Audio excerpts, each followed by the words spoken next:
Welcome to Devotionary, where we make the Bible accessible and applicable.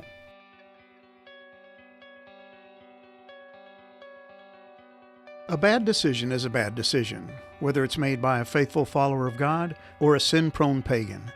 And in 1 Samuel chapter 29, verses 1 through 11, we're going to see that both Saul and David had made some particularly lousy decisions that had left them both in a lot of trouble. But the big difference was that David had not been abandoned by God while Saul had. He was on his own, and his bad decisions were going to produce even worse outcomes. There would be no last-minute reprieve or a last-ditch rescue by God. But David was going to find himself miraculously rescued from the mess he had made, because his God still had plans for him. David wasn't always the brightest bulb in the box, but he had a love for God and a desire to do the right thing. And while he was fully capable of making some highly questionable decisions, his God was by his side, using his poor choices to teach David lifelong lessons about trust and faith.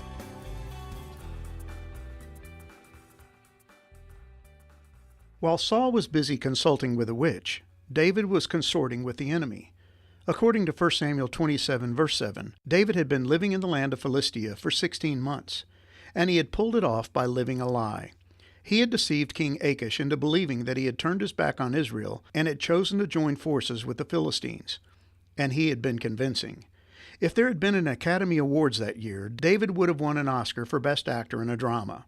He had completely fooled Achish into believing that he was a faithful friend and ally. Just look at what Achish had to say about him. "This is David, the servant of King Saul of Israel. He's been with me for years, and I've never found a single fault in him from the day he arrived until today." 1 Samuel 29, verse 3. "I swear by the Lord that you have been a trustworthy ally. I think you should go with me into battle, for I've never found a single flaw in you from the day you arrived until today." 1 Samuel 29, verse 6. "As far as I'm concerned, you're as perfect as an angel of God." 1 Samuel 29, verse 9. But David's performance, while convincing, had been costly. The longer he stayed in Philistia, and the more he kept up his ruse, the more dangerous his predicament would become.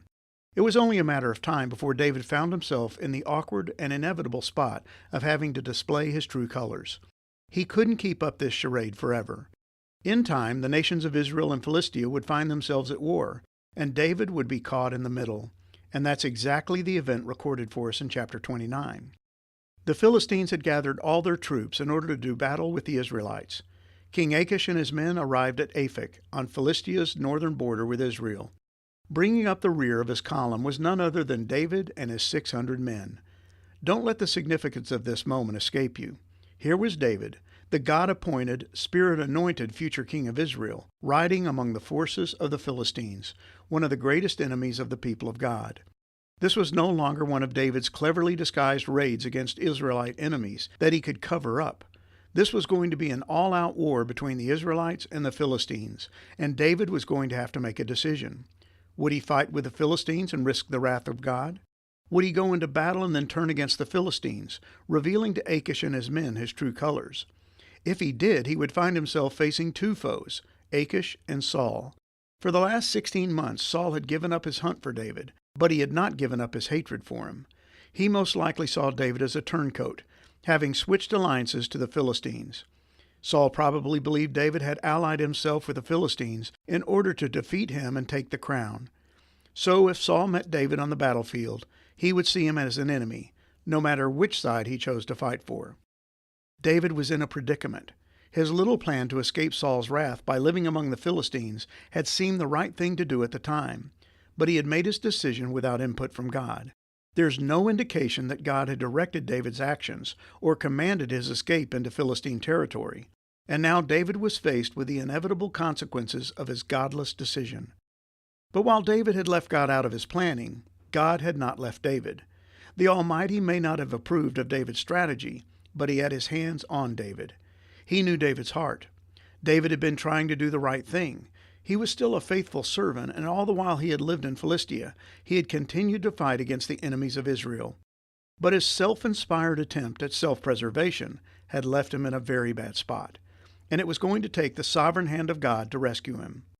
As David and his men arrived at the Philistine camp at Aphek, the other Philistine lords were furious with King Achish at having brought this former Israeli commander and his men into battle with him. What was he thinking? How stupid could he be?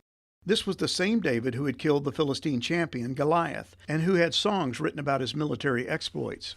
"Send him back to the town you've given him," they demanded. "He can't go into battle with us. What if he turns against us in battle and becomes our adversary?